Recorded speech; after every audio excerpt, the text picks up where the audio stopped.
welcome to the Both Teams Suck Subway Series preview, as we actually wanted to call this. Ant and I shouldn't be too mad because the Mets are actually on a long 2-game winning streak.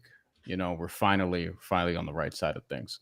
And for people who watch the channel, I've mentioned this before. This is the only team I really give a shit about. So this should be fun. Okay, Hector's back. He's been here all week, and we have two very special guests. Grace Monroe, who does Yankees Morning Brew over on Uptown Sports TV. If you're watching this on Uptown Sports TV, you already know that. And Anthony Rivera, Subway to Shea. And this is not going to be a 2v2 because we're probably going to shit on both teams the entire time. As D is in the comments right now saying that the Yankees stink again. And this is after, what was the loss? 8-5 officially? Cool, you're muted. This is a great start. 4-game sweep. Yankees lost. 4-game sweep. Let me know if you guys can hear me. Yeah, it was a 4-game sweep. That's right. I could have told you that because like you have I forgot what that shit is called, but I had it. The light. Yeah. And the light was off, but it's fine. It's almost midnight.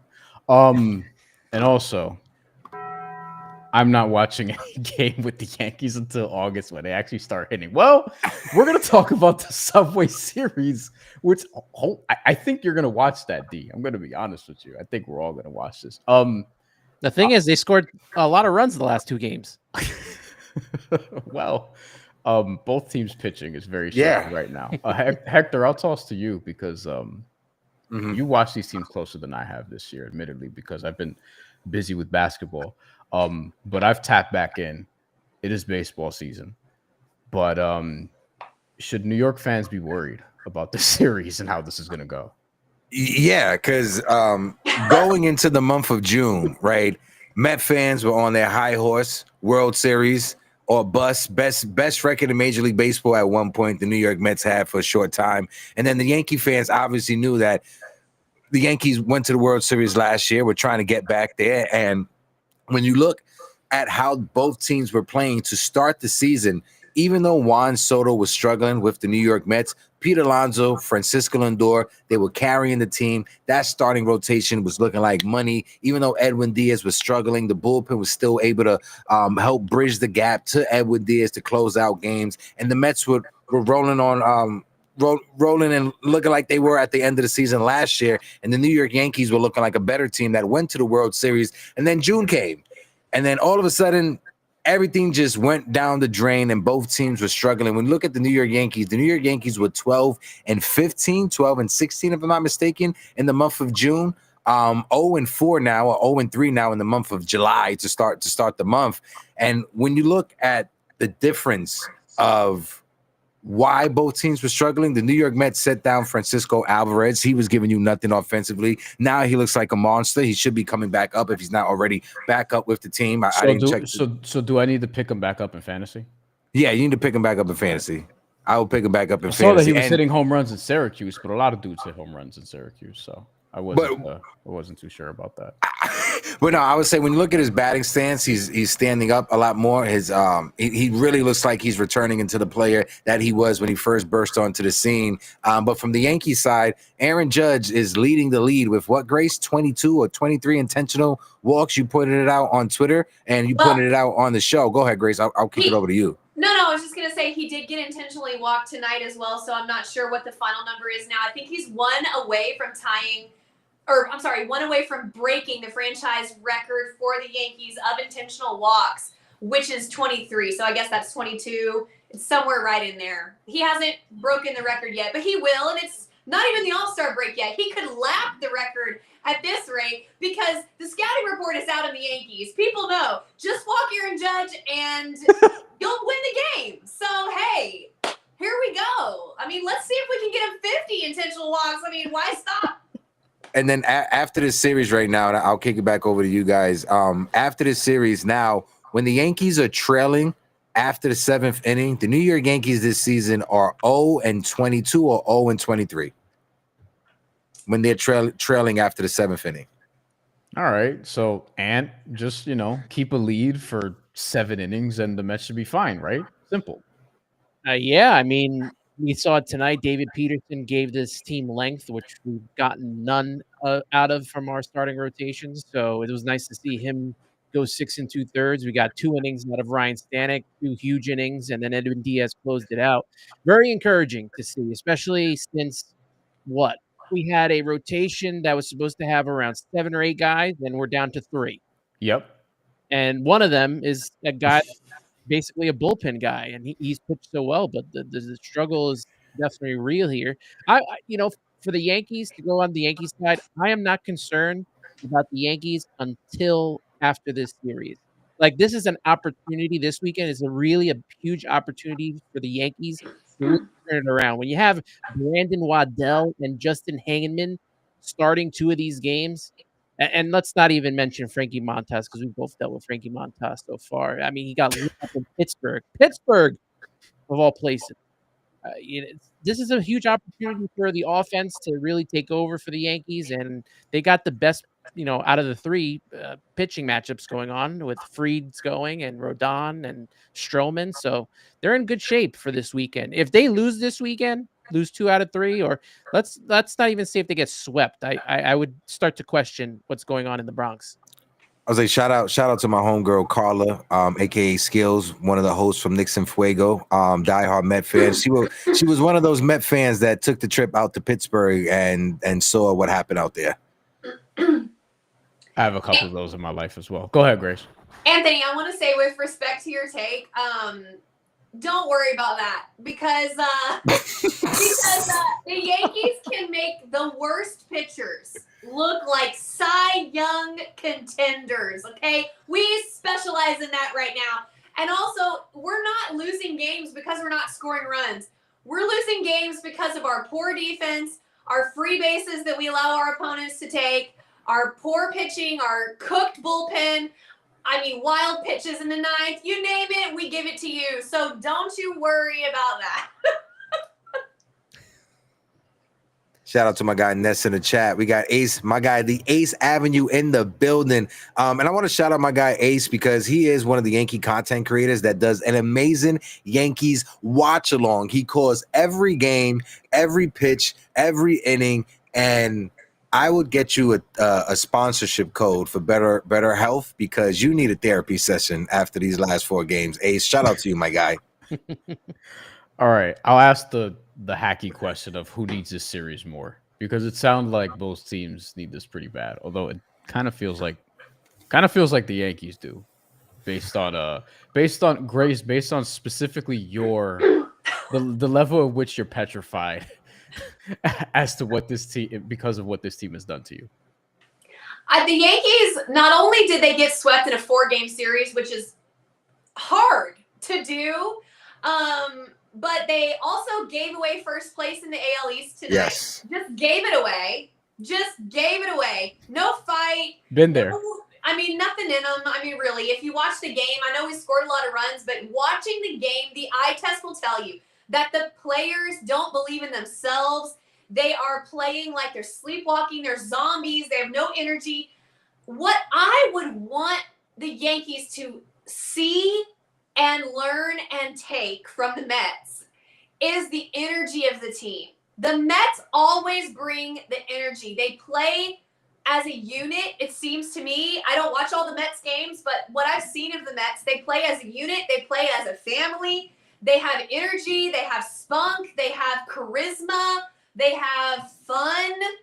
Can we get some of that? I hope the boys look across the field at the dugout and say, let's be like that and let's try to do that and let's imitate that for a couple games here. That's what I want to happen. Now, we have some of our best pitchers pitching in this series. Luckily, we have Fried, who is our ace of the year, and with Cole out, and then we have Rodon as well, who's our second ace on the staff. So maybe we can get a win. Like, I'm not even going to be greedy. I'm not even going to say 2 wins. Maybe we can get a win and try to learn to play with heart. That's what I want. My expectations are so low. I think the bar's on the ground when it comes to the New York Yankees. When you look at the score from today's game, 8-5 loss to the Blue Jays. And again, the Yankees cannot score after the seventh inning, and the Yankees bullpen is shot right now. When you look at the lineup from the Yankees, you got a hit from Grisham, one hit from Rice. Aaron Judge got walked twice, both of them being intentional walks. You got Cody Bellinger, who has risen his batting average up to close to 270. Jason Dominguez with 4 hits on the night. His batting average is 267.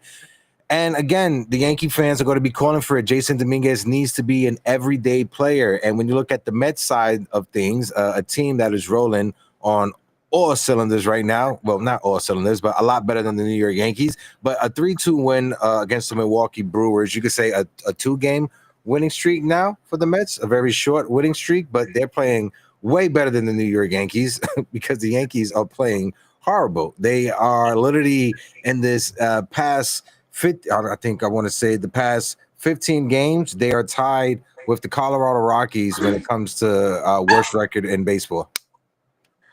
Oh God.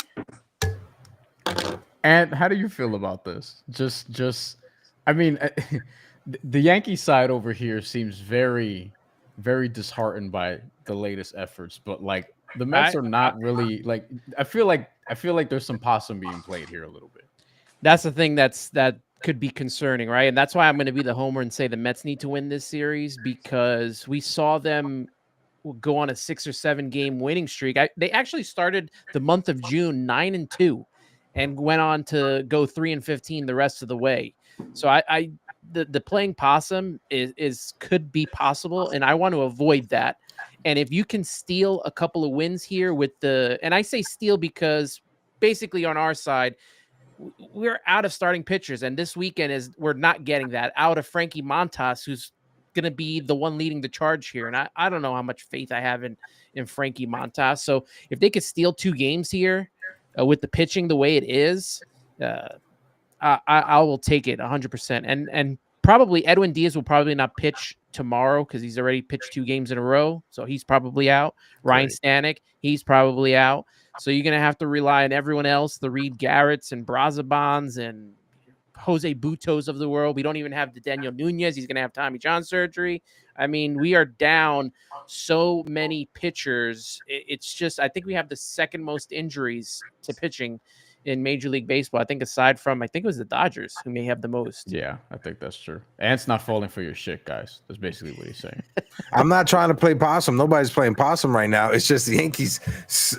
They're horrible. I don't even want to use the word suck because I got to be as respectful as possible as somebody that works media, that covers the Yankees and covers the Met, both at the stadium. But as somebody who's a content creator and somebody who covers the team with media, there's no excuses that you can make with how the team is playing right now.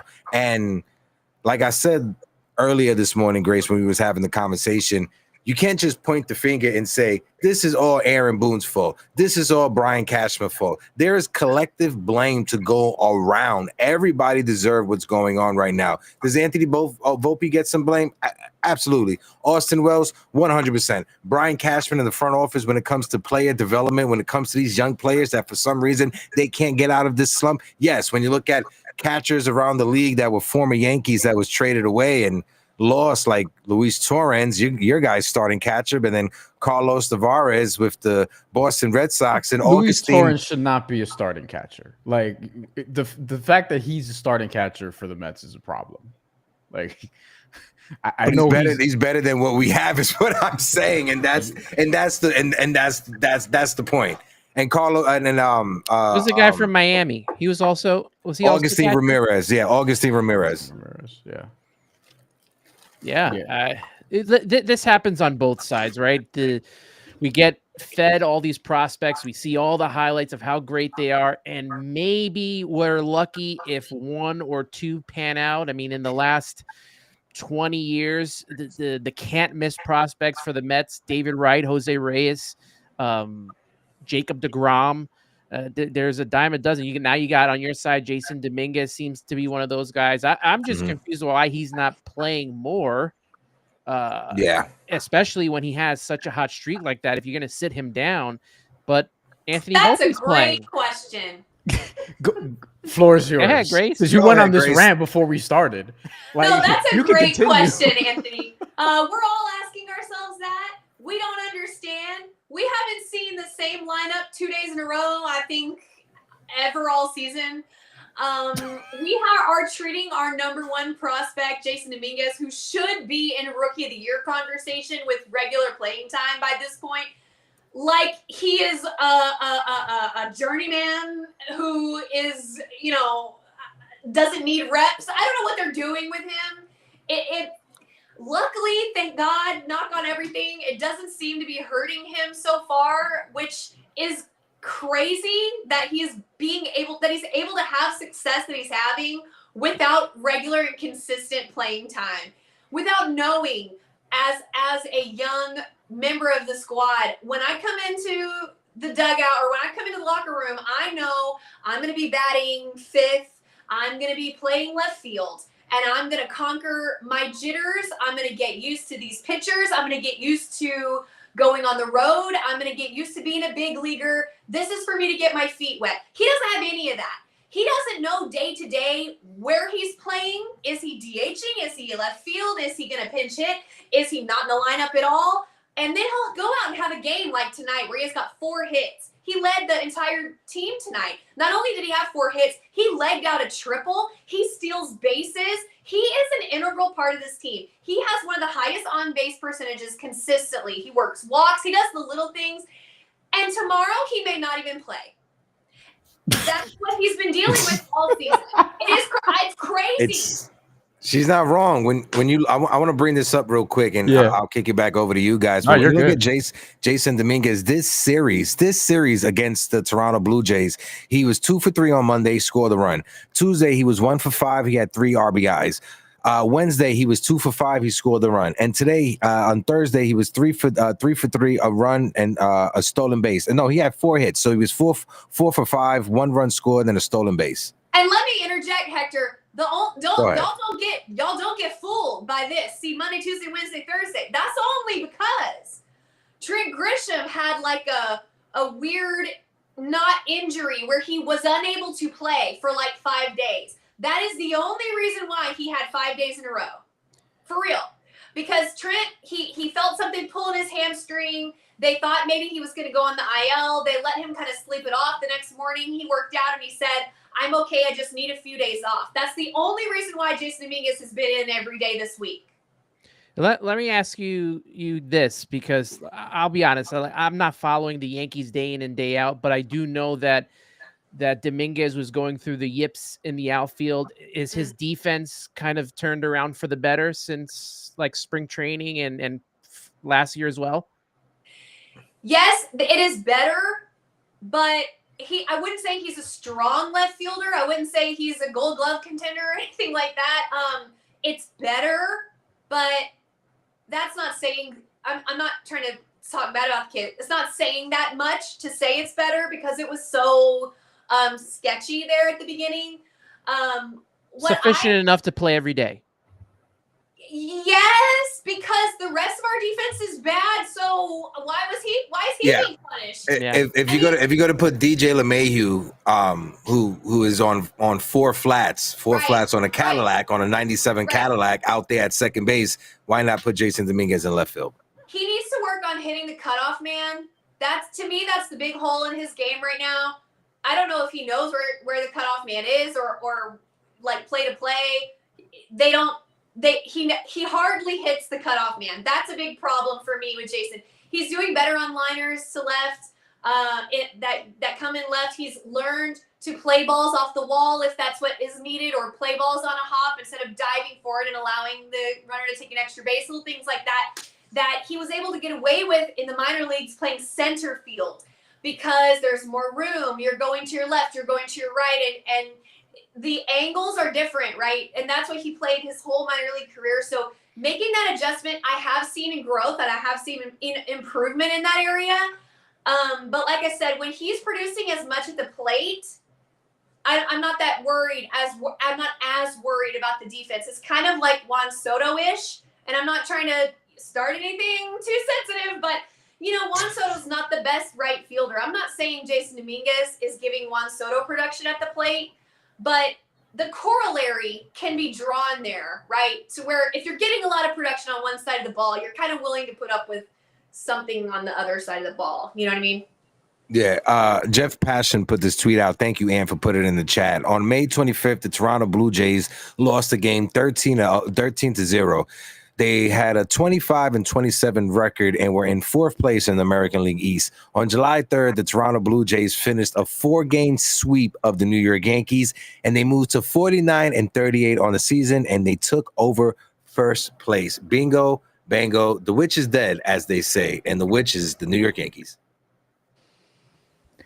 We got some stuff in the comments. Let's go to it. Sean Johnson says, we better win this series. If not, Boone has to go. He should have been fired after the 2021 wild card.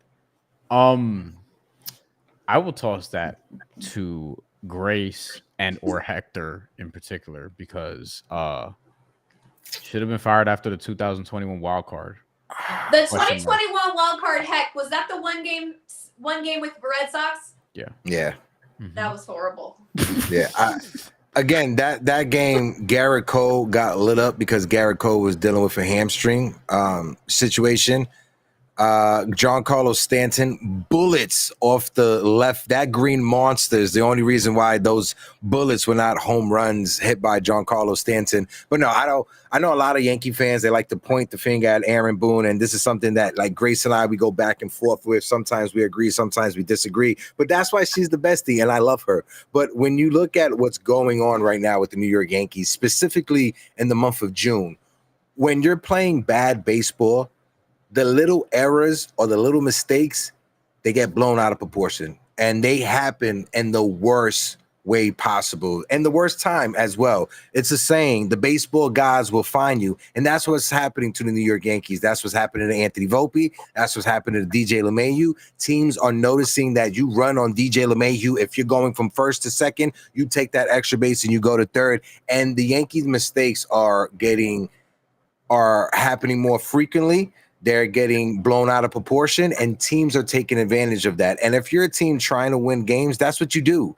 right? The Dodgers did that when in the World Series, and they won the World Series and they beat the Yankees. The Yankees did that against the Cleveland Guardians and in the postseason last year. Sorry about that, but the Yankees are just struggling, and it's just bad baseball. I don't blame not one person. I think it's a collective issue. Fernando Cruz is not pitching right now. He's injured.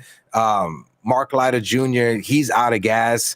Luke Weaver just came back off the IL. Devin Williams, he didn't have it. He found it, and people want to blame him for last night, and I don't blame him for last night. Sorry, Grace. Hamilton is struggling. Loizaga is coming back off injury. He's struggling. For the Mets, what I would say is y'all just run the whole time. If you hit a single, run it out run to second base. They're not going to throw it to second base. They will not make a play. And if you're on the base, steal around. The catcher won't even try to get you out. I'm dead ass serious. Run. This is the scouting report. I'm giving it to you right now, okay? Call your people. Have your people call your people, okay? Sure. Just run and you'll win. The Yankees had a similar losing month last season. Like they had a really tough go about it last season. Not just last season. June, it's called the June swoon. Anthony, you may not know the lore in Yankee universe, specifically with Aaron Boone, but it's called the Aaron Boone June swoon, and this has been happening for the past 4 years. So since this has been happening for the last 4 years, what is there? Do you see a difference this season that is making you more down about the team that you've seen in the past, that they can't come out of this?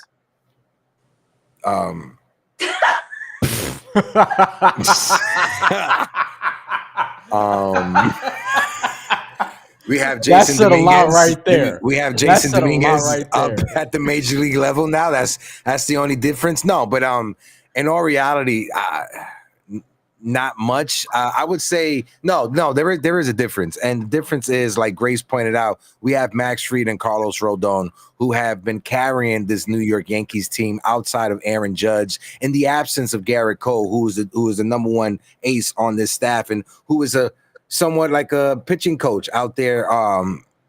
In the dugout as well with the other players. You see him a lot with Clark Smith. You see him a lot with Will Warren. That's the only difference I would say, is that the Yankees starting pitching is a lot better this year than in past seasons, a lot more healthier, because we had Corey Kluber, and even though Garrett Cole is out and Clark Smith now may be out, I don't know. I'd take the healthy thing part back. But Carlos Rodon and Max Fried is a big difference maker. And offensively, it's the same thing, because teams have figured it out, and Grace pointed out, you just pitch around Aaron Judge, just walk Aaron Judge, nobody else is going to beat you. Anthony, let me ask you a question. What has caused the Mets losing streak? I know y'all are on a 2-game win streak now, and that's great. But before that, what was your big area that caused you to drop all these games in a short amount of time? Well, they struggle with hitting with runners in scoring position. It's been like that the entire season. And last year, the thing that had carried them was Pete Alonso had an outstanding first 2 months, and Lindor was a part of that. And the pitching was really good. I mean, they had the best ERA in baseball for April and May. And then all of a sudden the injuries happened. And now we don't have the quality. Now we're just putting bodies in there. We don't have the quality of pitching that we had before all these injuries started taking place. Thankfully, Senga's getting close to getting healthy. Manaea should be, I think he's one more rehab start away from coming back, and maybe that'll change things a little bit. But when you have to go to the bullpen in the 4th and 5th inning every single night, we already are losing Reed Garrett. He's already getting tired. Wasker Brazaban, he's been exhausted as well. All of these guys are so exhausted, and the offense doesn't help. We're not getting comebacks, and once the team's down 4 or 5 runs, it's kind of like good night, and the game's over. So it's not. So let me tell you where I'm going with this. In my opinion, and I think in a lot of people's opinions, the National League is a lot stronger than the American League this year.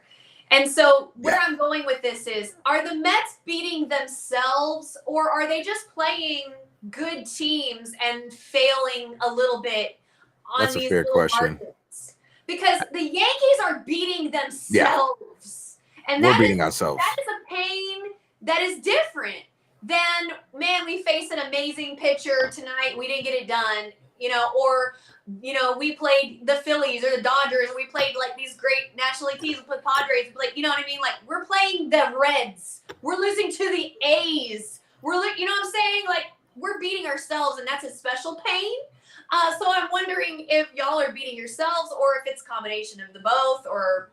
I'm going to say it's a combination of the both. I think there are some good teams that they've lost to, and they've also, for the first 2 months, they were beating a lot of teams over 500. It's just there are some games that you scratch your head, and you're going through it as well, where you're like, man, if they just got this hit with runners in scoring position, if they just made this defensive play, if they stopped walking batters, that they would be fine. And there has been there's got to be over 10 or so games that they have blown on their own doing. And I'm pretty sure Mendy's a part of that as well, with some of the bullpen moves he's made. But again, the players have been exhausted. The injuries are mounting, and it just all combines and snowballs. And that's why, as Hector mentioned, the June swoon came for both New York teams. And adding to that, the Mets should not be getting swept by the Pirates.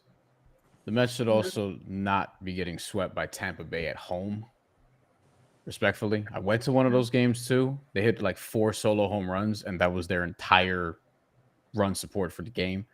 And can I just say this one thing about those two teams? The Pirates have been on a winning streak. I don't know if they're still on their winning streak.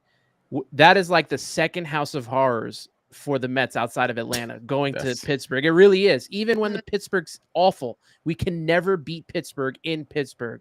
And then I think we've only won maybe 2 or 3 games against Tampa Bay in the last 4 years that we've played them. Yeah. So those two teams have been just giving us fits. But yeah, we should, with the talent on paper that we have, we should be beating those teams. You know what Sorry it to is? interrupt you there. No, you're good. They go to Pittsburgh, they see the beautiful stadium, and then they get psyched out and forget that they have baseball to play. Bill in the chat, how you doing? If anybody has comments and predictions, we will take them because we'll go for a few more minutes here. In previewing the doom and gloom series. There's been a lot of negativity, but I think the Yankee side is playing possum here. I don't like how much y'all think the Mets are going to win this series because me and Ann are over here like, bro, like I know the last couple games have been the last couple games. Like we got the trumpets finally with Diaz tonight, for example. But like, yo, like this might not be going the way that some Yankee fans who are miserable in their season so far, despite the fact that they're well above 500, are feeling right now. I go into this series and I'm not feeling great because I'm like, I don't even know who's pitching tomorrow. We have an idea, but like we don't actually have confirmation. I know Marcus Stroman is on the other side, but would it surprise me if Marcus Stroman went 7 1/3 and had one earned run because all of a sudden we can't hit? Like, no, that's some Mets shit. It happens. And then it would surprise me. And also, it would surprise you. It would surprise you, but like, it just shit like that happens to the Mets. Ant knows this. And then on top of that, if you do get to the bullpen, which you will, and hopefully not too early, as Ant mentioned, dudes are exhausted. We might not see Edwin Diaz tomorrow. That's not great because I like having baseball games where I know I might have Edwin Diaz later on in the 9th inning, or maybe with 2 outs to go in the 8th inning because God forbid we need this guy to get 4 outs. Because we kind of struggle to get to Edwin Diaz at times. And then Edwin Diaz, for as great as he's been this season, it can always be an adventure. You know what I mean? Sometimes the slider is not quite there. And we're at a multiple 3-0 counts. There's guys on base. It's 3-2.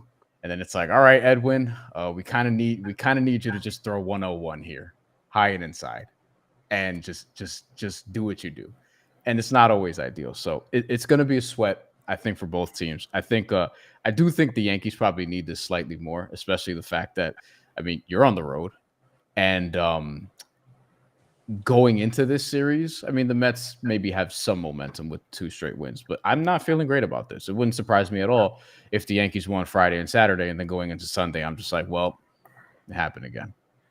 I have something to share with you that hopefully will help build your confidence, right? Because Grace and I, we're not trying to play possum. We're not trying to pull the wolves over your eyes. But over the last 20 games, the Yankees, they have 14 losses. They have 159 runners left on base. They've only scored 79 runs. And it's the first time since 1990 that they have had any 20-game stretch with 14 plus losses, 159 runners left on base, and 79 fewer runs. Thank you. 1990, the Bronx Zoo days. Yeah. That's when the Yankees were terrible back then. Yeah. Yeah. I don't know what that's like because my entire life, the Yankees have been basically in the play. They're an October staple. You know what I mean? Like that's the other piece of this. But to your point, like the Mets leave runners in scoring position a lot. The Yankees are doing that the most, it appears, this season. Yeah. So yeah, we might see some 2-1 games where just bases are loaded and no one can get home, and I'm sure that'll be thrilling. I know the energy is going to be great because the weather's going to be beautiful tomorrow. It's going to be an afternoon game, and another one on Saturday, as a matter of fact. So that's going to be a lot of fun, and I still have some hope that one day, maybe this year, the Subway Series will actually happen in October/November once again, as opposed to just in the summertime or in the spring, as was the case earlier this season. All right, final thoughts. Let's kick it around.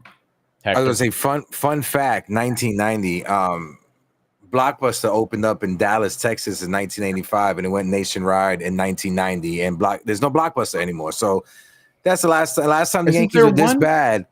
No more. Nope, that one closed down. Oh, come on, bro. Yeah, wasn't it like in Iowa or something? Yeah. But they it's closed down, but it's more like a historic site now. So it's like it doesn't function as a blockbuster. We're So losing everything. Everything is so soulless now. It's ridiculous. yeah, but prediction wise, I like to believe that the Yankees take 2 games out of 3. I want to believe Marcus Stroman gives us 5 innings tomorrow, and the Yankees bullpen can bounce back. But I like to believe that I could wake up one day and have a full head of hair, but that's not gonna happen. So you keep on believing. That's fine. I'll be right there with you in a couple of years. Keep on see believing. I see it happening. It's fine. I think the Yankees will win Friday. That's what I think, and then the Mets will get them back Saturday, and then Sunday it'll just be a dog shit. I'm there on Sundays. So I hope they win on Sunday. At least I hope they win on Sunday. So. No, I hope the baseball's great. It's just been a weird. I mean, look, leave it to these two teams to like depress their fans all season long, and then like have the series of the season. These next 3 games. Grace, where are you at? Just final word as far as the series goes. I think the atmosphere is going to be electric. This is always a really fun series for both fan bases, where the city really comes alive and shows everybody that New York is for baseball. Baseball belongs in New York, and everyone can just remember when we watch the Mets and the Yankees play baseball, the good old days. So hopefully that will energize the Yankees, and hopefully we can squeak 2 out of 3.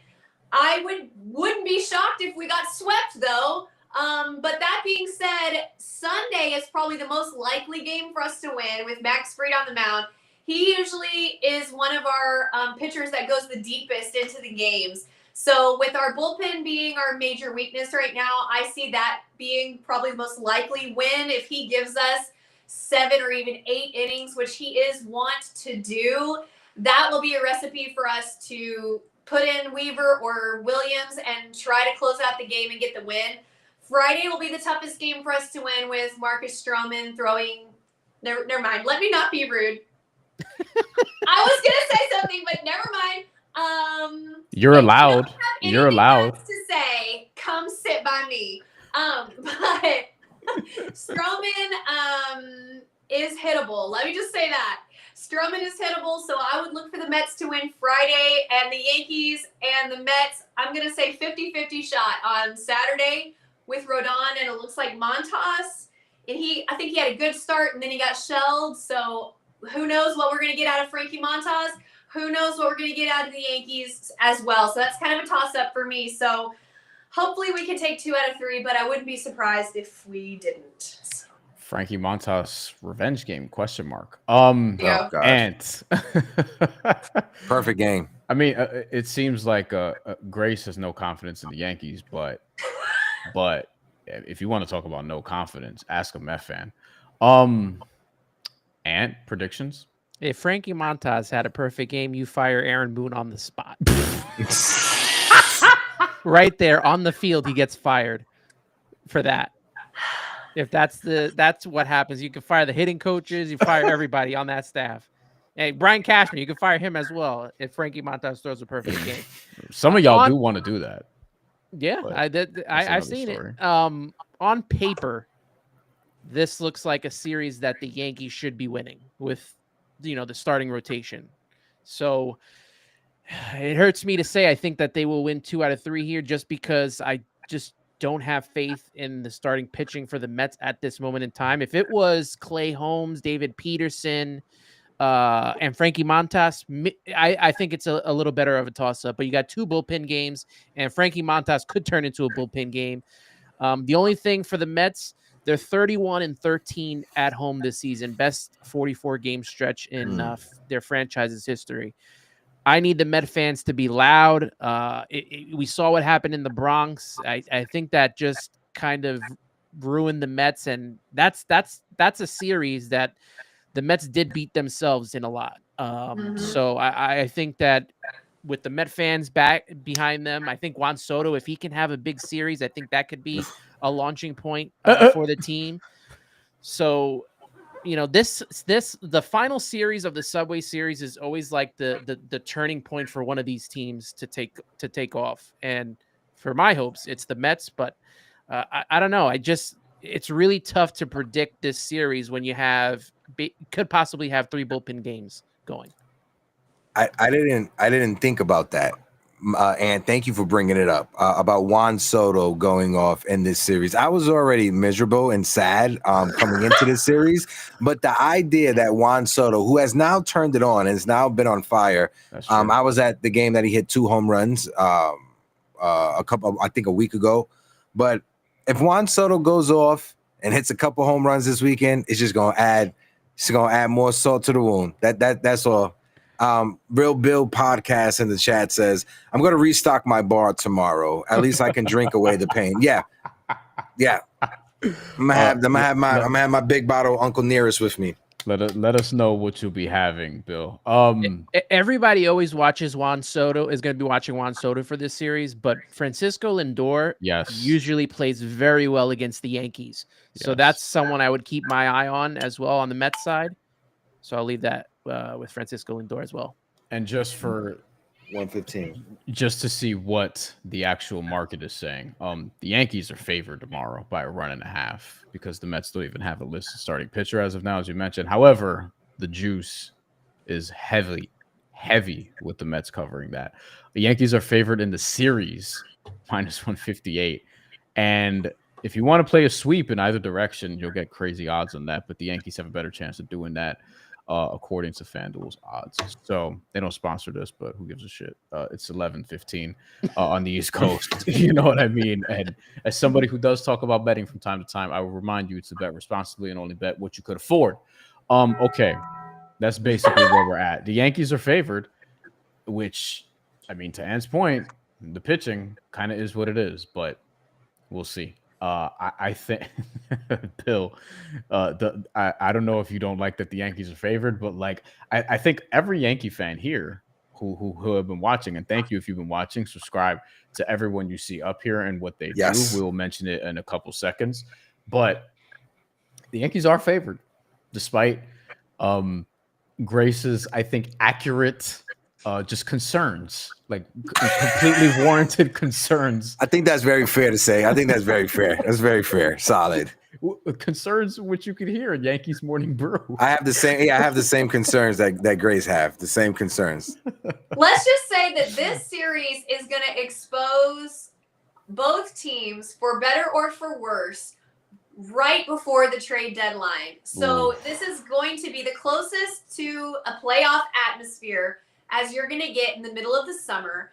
The GMs will be watching. Hopefully they will see where they need to improve, both teams going into the trade deadline, down the stretch, and into the playoffs, because I would love to meet the Mets in a Subway Series in the postseason someday. I mean, that would be so much fun. So let's just hope for the best. And I don't know. For Met fans, real quick, Ant just sent this to me. I want to bring it up. Edwin Diaz since April 23rd. El Bori, I got an interview with him the last Subway Series. I can put it out now, but 24 games, 24 and 1/3 innings pitched, a 0.37 ERA with 36 strikeouts, only 6 batters walked. That was his issue to start the season. And when you look at his whip, 0.74, and he is 12 for 13 in save opportunities. Opponents are hitting 146 against him. And also 146 is Anthony Volpe's batting average in the last 50 games. So. But last 50 at bats, not 50 games, last 50 at bats. That's 6-1 strikeout to walk ratio, essentially. Ridiculous.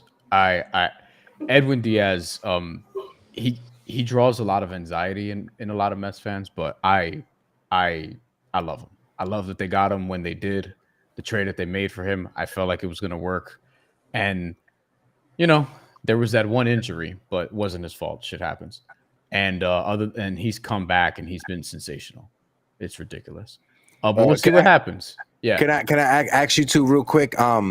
Because Gleyber Torres, former Yankees second baseman, is also now with the Detroit Tigers. You guys had a second baseman that was the spark to your team last year, Jose Iglesias. Mm-hmm. What are you guys' thoughts, feelings on Jose not being on this Mets roster right now? I mean, I would have liked to have seen him there, but it kind of wasn't a fit when you look at the other infielders that they have. That's kind of where I'm at with that. You know, I think Mauricio is going to be pretty good. Luis Angel Acuna, who was optioned to AAA recently, I'm optimistic about him. We'll see, but I just don't know if they have room for Iglesias because they have other guys that need to play. It's one of those. 227 batting average. Also, it's a total polar opposite because Glaber's at least hitting 280. I think David Stearns went into it thinking we exhausted as much as we could for what is he 35, 36 right now? Ish, yeah. Right. So I think they thought that they exhausted as much as they could out of him, and he would not produce at the level. And we're seeing it now. He's not producing at the level he did with the Mets, and they went full board on making sure that Vientos, Beatty, Acuna, Mauricio were the ones that were getting the time to play. And it honestly has not really worked out the way that we wanted it to, but you are not having to pay like a Jose Iglesias like 10 million to get the production that you're now getting from Beatty and the rest of the kids. Right. Because chances are, I mean, judging by his career, like maybe like would it have been worth it for him to be playing in front of the young guys? Probably not. And ultimately, what he gave the Mets last year, you couldn't count on that happening again. Like there's no world where you're like, oh yeah, he's gonna bat 337 again. Yeah, you know, he was the vibes guy, yes. And the vibes change every year. Like you cannot bring back Grimace and OMG and expect that to work in 2025. You got to find something new. Yeah, basically where we're at. I would like for Kodai Senga to stay healthy, but we'll see what happens. When they signed him from Japan, one of the words was like, "Oh, yo, he gets hurt a lot," and it was like, "Oh, okay, cool. Yeah, we'll worry about that later." And he's gotten hurt a lot. We worrying. There you go. There's our pain, so to speak. All right, Subway Series this weekend should be fun. That is everybody up here. Hector, you already know. Uptown Sports, Latino Sports, Anthony Rivera, Subway to Shea podcast. Subscribe on YouTube as well. Subway to Shea. Grace Monroe, hear her on Yankees Morning Brew with Hector, where you can get more rants about all things Yankees, with salient points and also entertainment. Have you ever wanted to hear a New York Yankees rant given in a Texas accent? Right. Well, tune in to Yankees. She got all the y'alls for y'all. All right. And then I'm just here on this channel. Also New York Post Sports YouTube channel, where we've been doing a lot of Knicks stuff because the Knicks keep making news, including hiring a coach this week, and on Action Network, where we'll probably be doing more Buckets episodes on the NBA moving soon, and some boxing stuff. We'll be bringing boxing back to the channel next week because there's actual boxing things to give a shit about again. Yes. There was something in the news today, but that might have some repercussions. So I'll leave that one alone for now. That's it. Enjoy the Subway Series. Try it to the best of your capabilities. Hector knows what I'm talking about. And yeah, we'll see what happens this weekend in New York City. Bye, everybody. Arriba the Dirty.